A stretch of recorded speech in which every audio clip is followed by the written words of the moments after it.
For me, sunset, I come here 53 years, and I still learning because sunset is you know, every day different, you know. Different angles, different swell, different time. Yeah, it's like, it's really confusing, but it's when it's on, it's on. Last week we get together sunset, we went surf, was a good time, perfect, huh? Yeah. Do you have any big wipeout sunset, any heavy story? Everybody has a heavy story in sunset, right? What's yours? Well, I remember back during the contest days, I was deep on the peak. It was probably an 8 to 10 foot day. And then sometimes the West Peak would come, so you paddle deeper and you get around it. So I got around like 2 in a row. And then the next one was like a north one on my head. And I just remember getting held down so long and just crawling up my leash. Finally get up, get a breath. And then there's another one right there, and just like one breath and go down, just beatings. And that was during the heat. So after that, you know, it takes it out of you. That was, sunset's heavy on the outside. Yeah, great surfers this time. No? I remember Bob Jones, the Hawaiian guide, you know. Yeah. And I don't know much the lineup, so I always stay looking at Aikau. Yeah. You know, I remember he stay outside, far away there, so I keep next to him. Big Key too, because guys will know Bob Jones too, huh? Yeah. Who you followed this time? Did you have anybody? Well, you know, I was surfing sunset. I was trying to get the medium ones kind of inside of those guys, like James Jones and Eddie. They would always wait the farthest out for the biggest bombs. Yeah. And sometimes I get the smaller ones, so you work inside of them. But then when you're inside and then there where the big sets break, then you get caught. Yeah. So it's cat and mouse out there, and you take some severe beatings when you're caught out of position. Yeah. I still do these, you know, when sometimes I go outside, wait for the big one, and sometimes I wait in between sets, not the inside, you know, tube, and then outside. So come some light, and then you caught, is good time, huh? Yeah. What's your other favorite place in Hawaii? You know, Sunset's my favorite, but early season when the swells are more north, I love Lonnie's. Oh, Lonnie's my favorite Lonnie. wave on the North Shore, probably. Lonnie. Like, yeah, when it's 8 to 10 foot Lonnie's on a north swell, it's just unreal.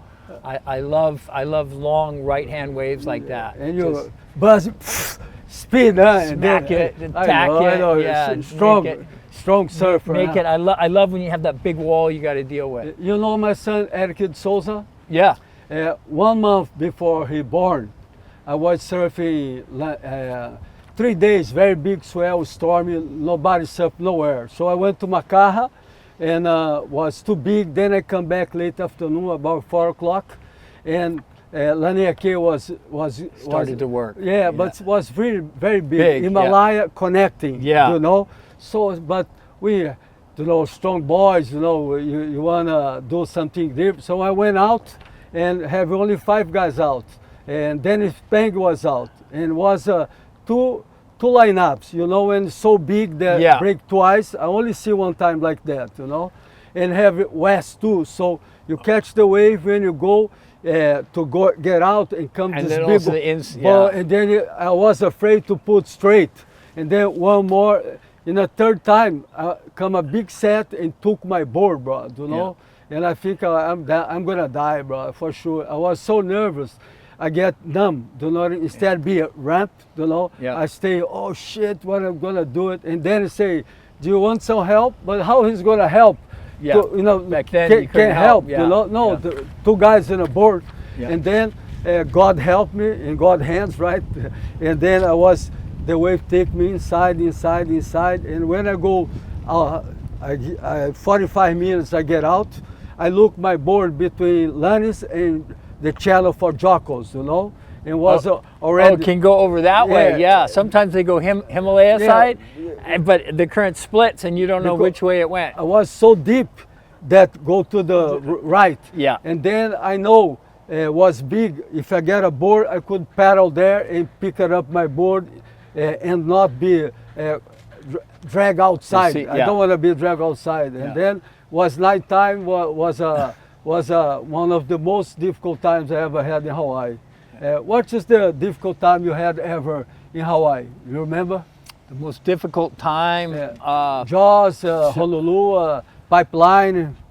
Well, there was one evening Archie and I were towing the lefts at Piahi, and it wasn't massive, but it was these lefts kind of peel in there pretty far, and Archie came to pick me up.